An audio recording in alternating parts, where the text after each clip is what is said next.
আমার প্রিয় ভাই ও বোনেরা সবাই কেমন আছেন? আল্লাহর রহমতে আপনাদের দোয়ায় আমিও খুব ভালো আছি। তো আজকে আমি মাছ ভাজি করব।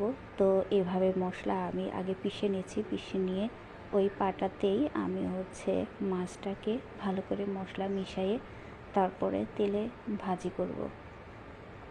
মাছগুলো আমি সবগুলাই দিয়ে দেবো বিধায় আমি একটা বড় কড়াই নিয়েছি। কড়াই নিয়ে এর মধ্যে মাছগুলো একটা একটা করে দিচ্ছে যাতে করে হাতে তেল ছিটে না পড়ে, আস্তে করে দিচ্ছে। তো যাই হোক ভাই ও বোনেরা, আমি যেটা বলতে চাচ্ছি সেটা হলো, আমরা যে কাজটাই করি না কেন সেটা সফলতা পাওয়ার জন্যই আমরা কাজগুলো করি এবং চেষ্টা করি।